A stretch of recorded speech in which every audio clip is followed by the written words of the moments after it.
To obviate the danger of this threat being fulfilled, Mr. Linton commissioned me to take the boy home early on Catherine's pony, and said he, "As we shall now have no influence over his destiny, good or bad, you must say nothing of where he is gone to my daughter.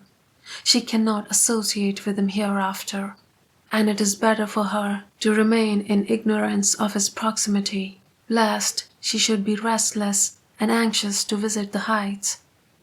Merely tell her his father sent for him suddenly, and he has been obliged to leave us."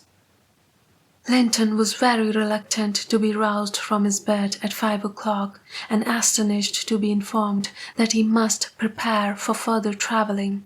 But I softened off the matter by stating that he was going to spend some time with his father, Mr. Heathcliff, who wished to see him so much.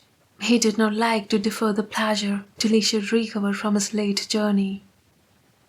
"He lives a little distance from the Grange," I replied, "just beyond those hills. Not so far, but you may walk over here when you get hearty, and you should be glad to go home and to see him. You must try to love him, as you did your mother, and then he will love you." "But why have I not heard of him before?" asked Linton. "Why didn't Mamma and he live together, as other people do?" "He had business to him in the north," I answered, "and your mother's health required her to reside in the south." "And why didn't Mamma speak to me about him?" persevered the child. "She often talked of Uncle, and I learned to love him long ago. How am I to love Papa? I don't know him." "Oh, all children love their parents," I said. "Your mother perhaps thought you would want to be with him if she mentioned him often to you. Let us make haste. An early ride on such a beautiful morning is much preferable to an hour's more sleep." "Is she to go with us?" he demanded.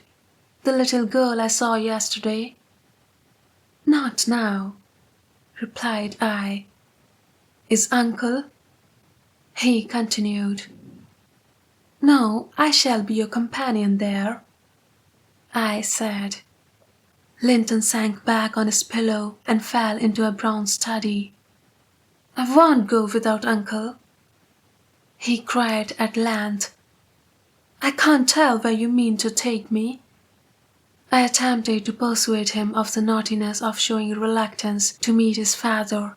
Still he obstinately resisted any progress towards dressing, and I had to call for my master assistance. The poor thing was finally got off, with several delusive assurances that his absence should be short, that Mr. Edgar and Cathy would visit him, and other promises equally ill-founded, which I invented and reiterated at intervals throughout the way. The pure heather-scented air, the bright sunshine, and the gentle canter of Minnie relieved his despondency after a while. He began to put questions concerning his new home and its inhabitants with greater interest and liveliness. "Is Wuthering Heights as pleasant a place as Thrushcross Grange?" he inquired, turning to take a last glance into the valley, whence a light mist mounted and formed a fleecy cloud on the skirts of the blue. "It is not so buried in trees," I replied, "and it is not quite so large, but you can see the country beautifully all round, and the air is healthier for you, fresher and drier. You will, perhaps, think the building old and dark at first, though it is a respectable house, the next best in the neighbourhood, and you will have such nice rambles on the moors. Hatton Earnshaw, that is, Miss Cathy's other cousin, and so yours in a manner, will show you all the sweetest spots, and you can bring a book in fine weather, and make a green hollow your study. And now and then your uncle may join you in a walk. He does frequently walk out on the hills." "And what is my father like?" he asked. "Is he as young and handsome as Uncle?" "He is as young," said I.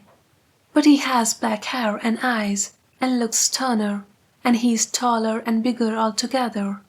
He will not seem to you so gentle and kind at first, perhaps, because it is not his way.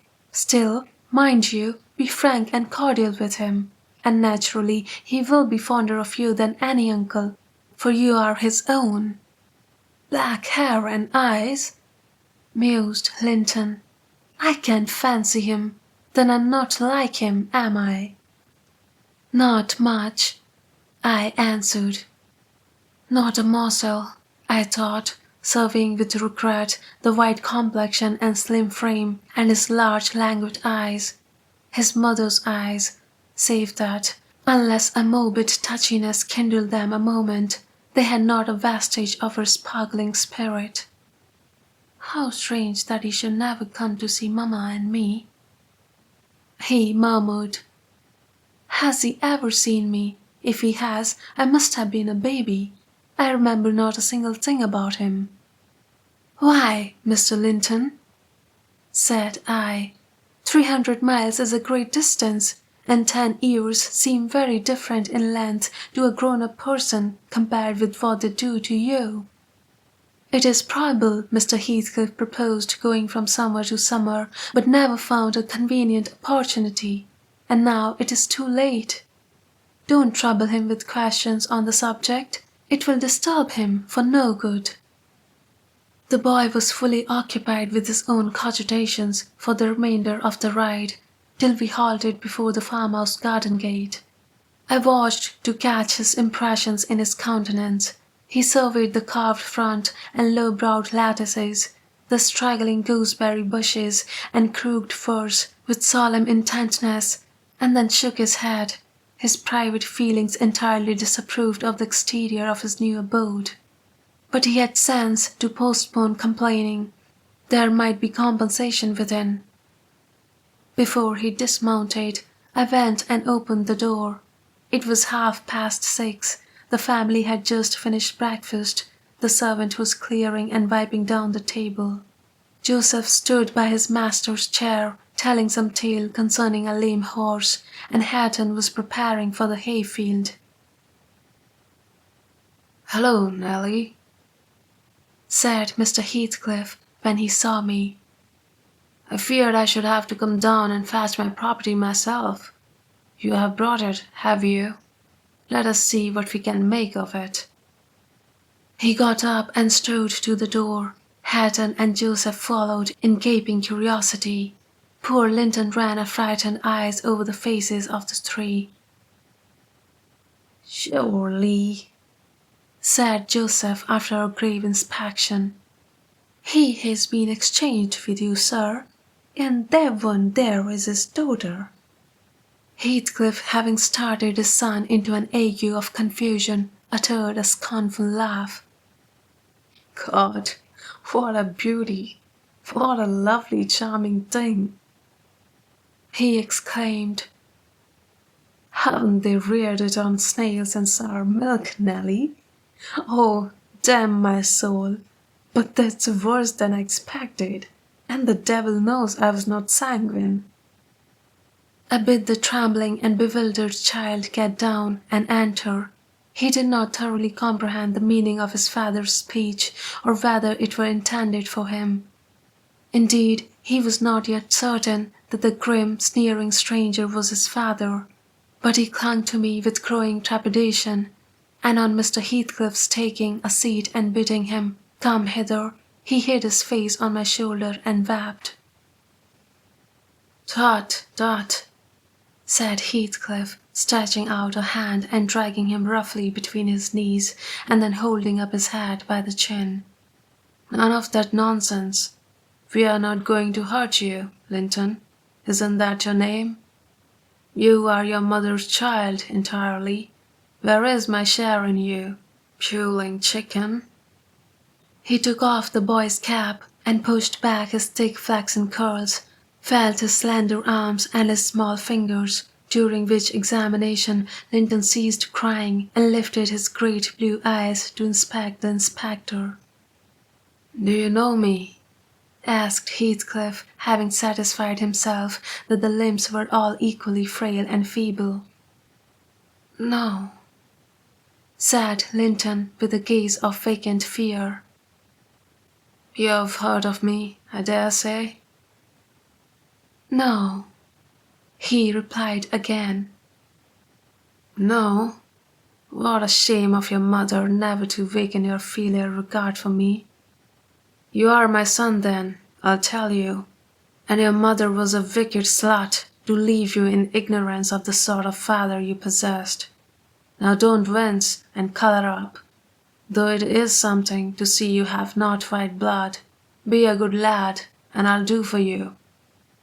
Nelly, if you be tired you may sit down, if not, get home again. I guess you'll report what you hear and see to the cipher at the Grange, and this thing won't be settled while you linger about it."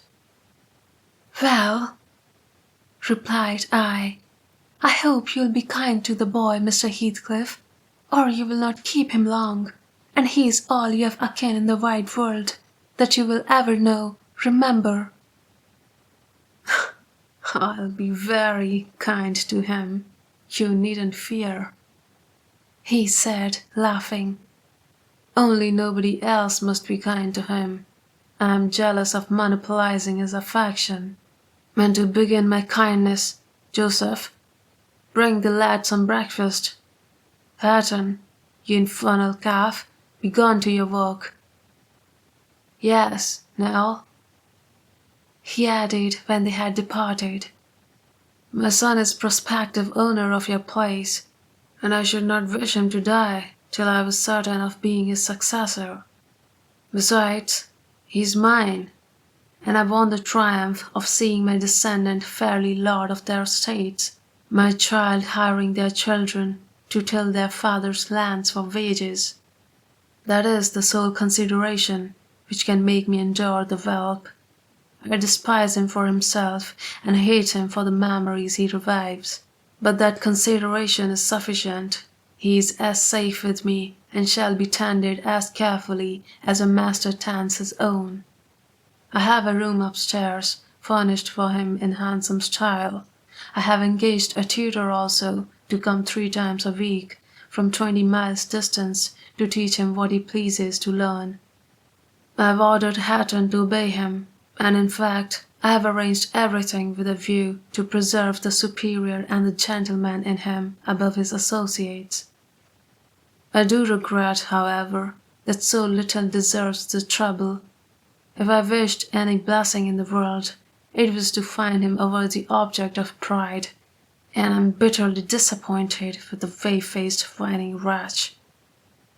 While he was speaking, Joseph returned bearing a basin of milk porridge and placed it before Linton, who stirred round the homely mass with a look of aversion and affirmed he could not eat it. I saw the old man-servant share largely in his master's scorn of the child, though he was compelled to retain the sentiment in his heart, because Heathcliff plainly meant his underlings to hold him in honour.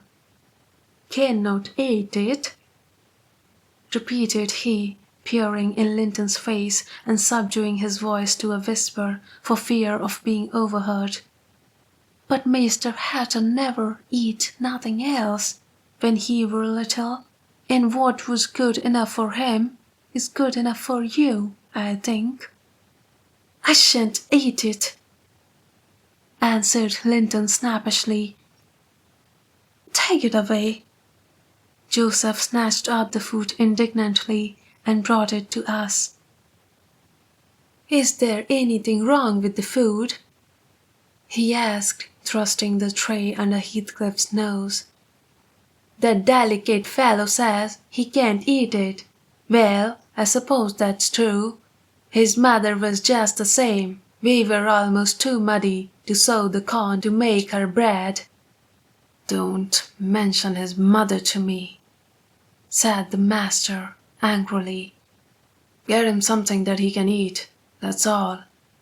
What is his usual food, Nelly?"